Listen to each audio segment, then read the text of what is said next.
Excellente journée mes amis.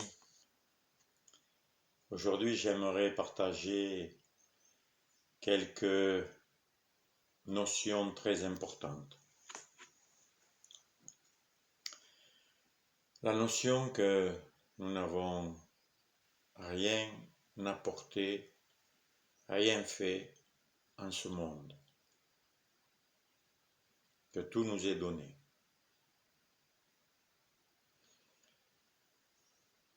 Être conscient de ça, c'est très important. Car pour que la paix, la joie, le bonheur soient notre partage, c'est une affaire de conscience, de prise de conscience. En ce monde, beaucoup croient qu'il faut changer l'extérieur, changer le gouvernement, changer les structures, pour qu'enfin le bonheur soit notre partage. Malheureusement, cela fait des siècles que l'on essaye de changer tout à l'extérieur et ça ne marche pas. Au contraire, ça a l'air d'empirer. Donc, je voudrais vous poser la question, est-ce que c'est vous qui avez fait votre corps dans le ventre de votre mère? Avez-vous fait un cheveu, une cellule, un œil, un poumon? Est-ce que c'est vos parents qui l'ont fait? Ils ont participé, ils l'ont déclenché, c'est sûr. Mais prendre conscience que je n'ai rien, mais rien du tout apporté, créé ou fait dans ce monde. Pas un ongle qui pousse, pas un os, pas une articulation, pas une veine, pas un muscle, pas un doigt, pas même les cordes vocales qui me permettent de vous parler, pas même l'ouïe, le goût. Déjà, vous pouvez reconnaître que c'est évident que nous n'avons pas fait un seul arbre, un seul brin d'herbe, un seul fruit, une seule graine qui, lorsqu'on la met en terre, se développe et forme un légume ou des arbres qui vont porter d'autres fruits qui nous nourrissent. Nous n'avons pas fait un seul animal, pas une goutte d'eau, pas un grain de poussière. Nous n'avons pas fait le soleil, la lumière, la chaleur, le froid, la neige, une étoile, l'espace, l'univers. Réaliser cela vraiment profondément, ça nous met dans une situation, dans une attitude tout à fait différente de ce que le monde, de ce que nous étions nous aussi, sans cette conscience. Réaliser que tout est don, tout est un cadeau. La vie est un cadeau, on appelle aussi ça une grâce. Tout est grâce.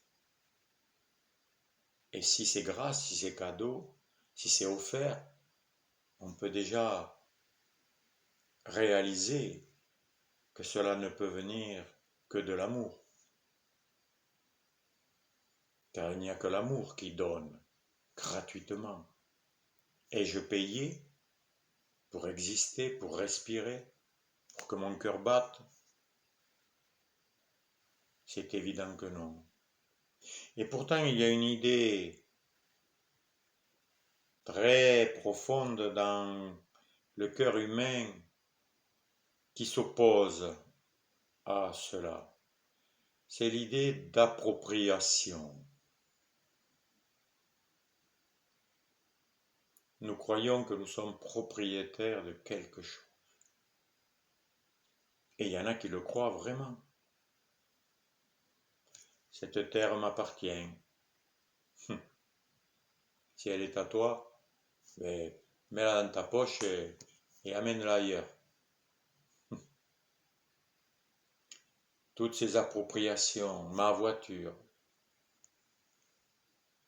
mon corps, ma femme, mes enfants, mon pays, etc. Et on se croit vraiment propriétaire, vraiment, vraiment, tellement vrai que nous sommes prêts à nous battre, à tuer celui qui veut violer cette propriété qui soi-disant est à moi.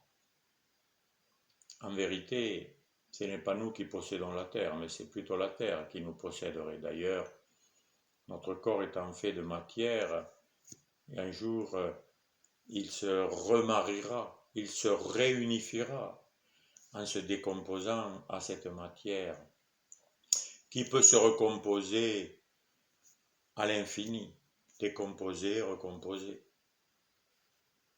Par quel principe? Un principe qui ne nous appartient pas, que nous ne contrôlons pas. C'est le principe de la vie qui va réunifier, reformer grâce aux molécules, aux atomes, à tout ce que nous avons appris, et reformer des nouveaux corps, des nouveaux arbres, des nouvelles plantes, des nouveaux animaux. Avons-nous fait une seule abeille?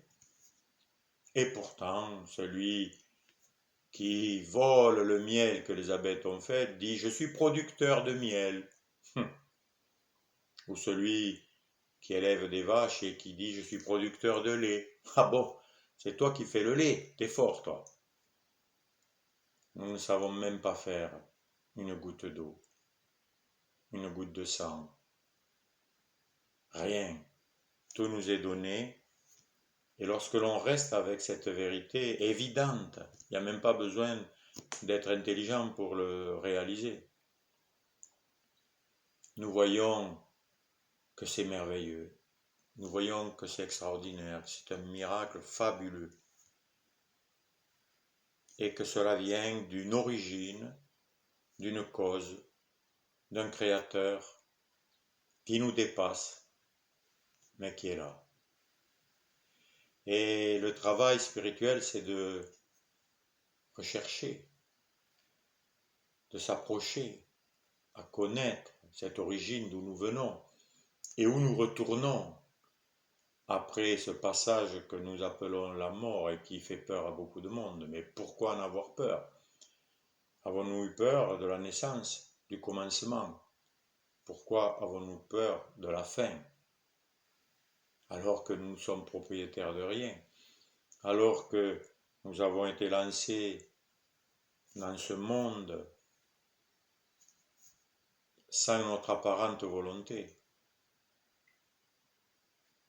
Et pourtant, si l'on veut, si l'on cherche, et il y a tellement à chercher, à découvrir, et c'est ce que je vous souhaite, bien sûr, ne me croyez pas, mais vérifiez par vous-même, faites vous-même les recherches, faites vous-même les expériences,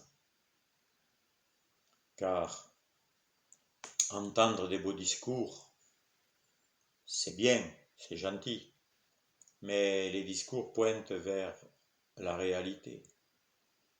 Or, si je vous demandais est-ce que vous existez, est-ce que vous êtes présent, conscient? C'est une évidence.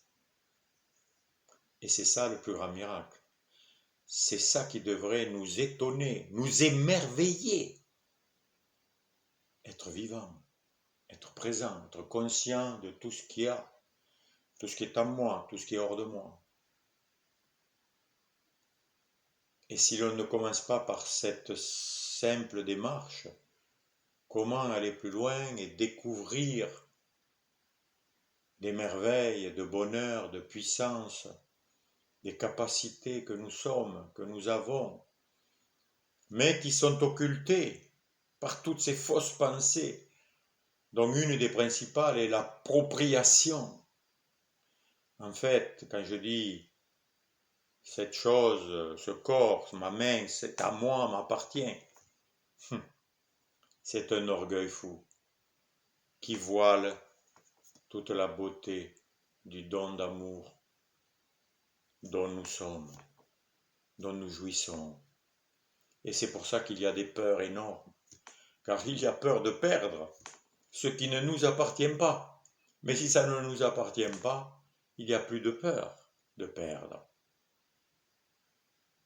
peur de manquer, car nous croyons que c'est nous qui sommes en charge de notre vie, que c'est grâce à moi que le soleil se lève, que la journée existe et que je dois travailler pour accumuler. Sinon, je vais manquer. Quel orgueil, quelle folie. Je suis en charge du fonctionnement de mon cerveau, alors que les plus grands savants découvrent à peine le fonctionnement. Un fonctionnement magnifique, d'une complexité extraordinaire.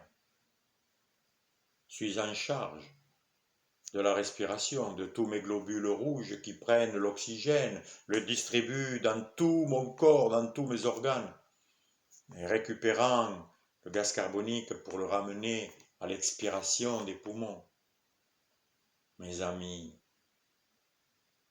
par ces quelques mots, je veux juste vous amener à la merveille que vous êtes, que nous sommes, que toute la création est là et que tout fonctionne d'une manière merveilleuse que nous ressentons parfois lorsque nous allons dans la nature et observons une fleur, un bel animal, une gazelle qui passe, lorsque nous voyons un coucher de soleil, une nuit étoilée qui nous émerveille et nous ressentons quelque chose de magnifique, de grand. Et nous sommes cela. Et je vous souhaite d'aller toujours plus loin dans cette aventure de la vie magnifique.